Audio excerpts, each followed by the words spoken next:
मुगल भारत किस इरादे से आए थे? मुगलों का संपूर्ण इतिहास। भारत के इतिहास में मुगलों के बिना बता पाना मुश्किल है। मुगलों ने भारत में 300 सालों से भी अधिक समय तक राज किया। बाबर, अकबर और शाहजहां से लेकर बहादुर शाह जफर तक कई मुगल शासकों ने दिल्ली की राजगद्दी से भारत में शासन किया। लेकिन कई सवाल आज भी इतिहास के पन्नों से गायब हैं। आखिर मुगल भारत क्यों आए थे? मुगलों ने भारत में अपना साम्राज्य कैसे स्थापित किया?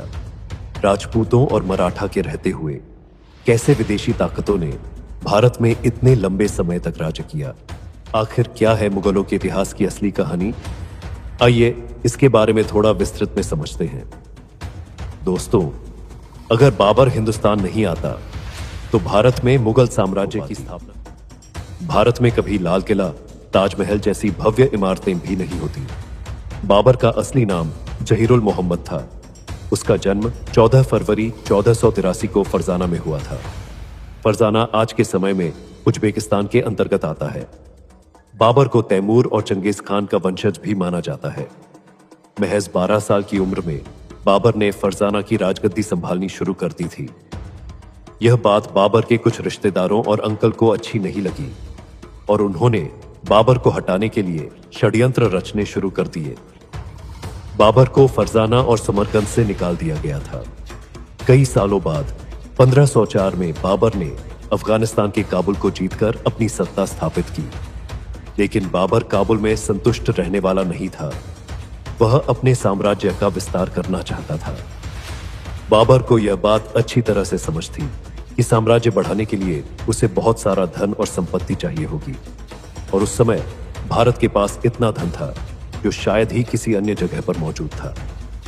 उस समय भारत को पूरी दुनिया में सोने की चिड़िया के नाम से जाना जाता था। 1525 में बाबर ने भारत में घुसने की योजना पर काम करना शुरू किया। भारत को अपनी ताकत के तहत लाने और यहां अपना शासन स्थापित करने के उद्देश्य से उसने भारत की ओर रुख किया। उस समय हिंदुस्तान में लोदी वंश के राजा इब्राहिम लोदी का शासन था।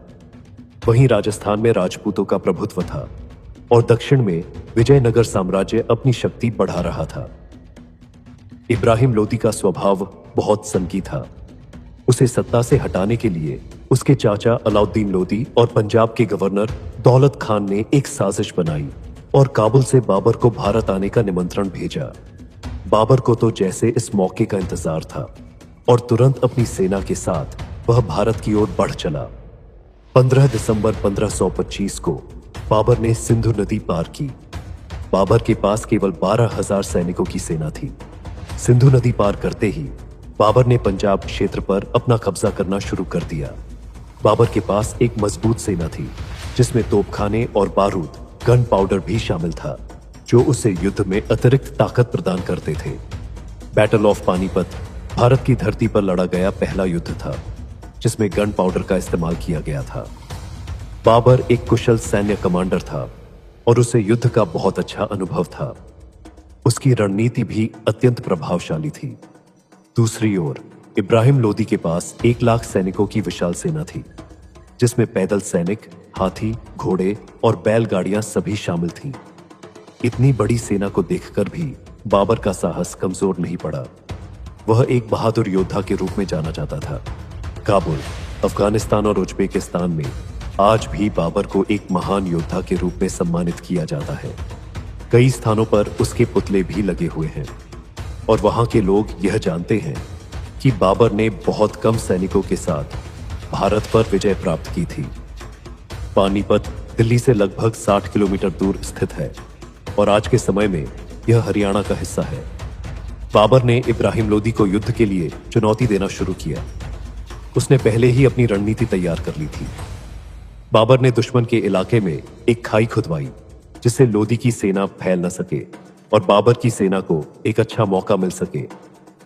बाबर की सेना के कुछ सैनिकों ने कहा कि हमें पीछे हट जाना चाहिए, लेकिन बाबर ने दृढ़ता से मना कर दिया।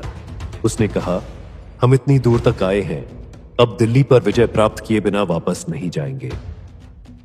बाबर अपनी सेना की योजना बहुत ही प्रभावी तरीके से बनाता था। सबसे आगे स्काउट्स तैनात होते थे जो दुश्मन की गतिविधियों की जानकारी बाबर तक पहुंचाते थे। इसके बाद बैलगाड़ियां लाइन में खड़ी की जाती थीं, जिन्हें चमड़े की बेल्ट से बांध दिया जाता था और उनके बीच थोड़ा थोड़ा गैप छोड़ा जाता था। इन गैप्स में सैनिक तीर कमान लेकर खड़े रहते थे और बीच बीच में तोपखाने तैनात होते थे। सैनिकों के पास जो तीर कमान होते थे वे साधारण नहीं थे।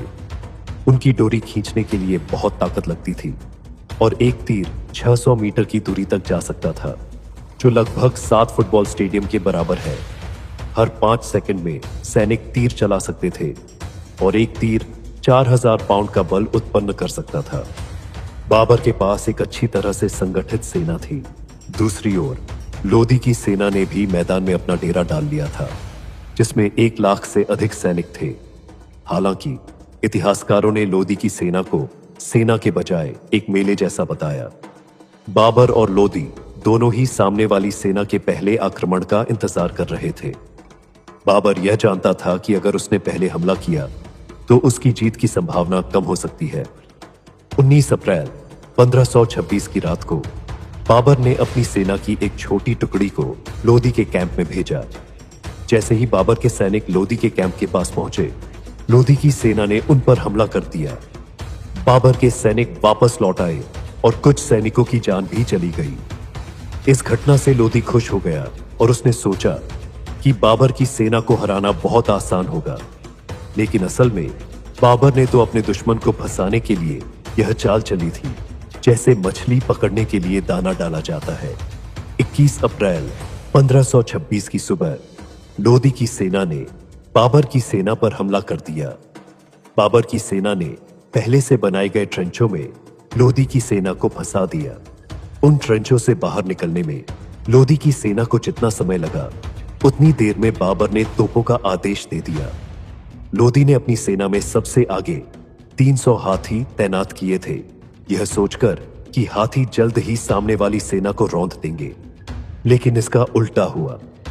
तोपों की आवाज सुनकर हाथियों ने अपना संतुलन खो दिया और वे अपनी ही सेना को नुकसान पहुंचाने लगे।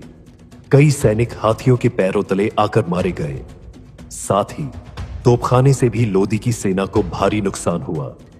थोड़ी देर में बाबर की सेना पूरी तरह से लोदी की सेना पर हावी हो गई। कई घंटों तक युद्ध चलता रहा और शाम होते होते लोदी मारा गया। उसका कटा हुआ सिर बाबर के सामने लाकर पेश कर दिया गया। इस युद्ध के बाद बाबर को अपार धन दौलत प्राप्त हुई। इतिहासकारों के अनुसार बाबर ने वह सारा धन जनता में वितरित कर दिया और इसके बाद जनता ने उसे कलंदर उपाधि दी। सन 1926 में 43 साल की उम्र में बाबर ने दिल्ली में मुगल सल्तनत की स्थापना की। लोदी को हराने के बाद राजपूतों ने उसका विरोध किया।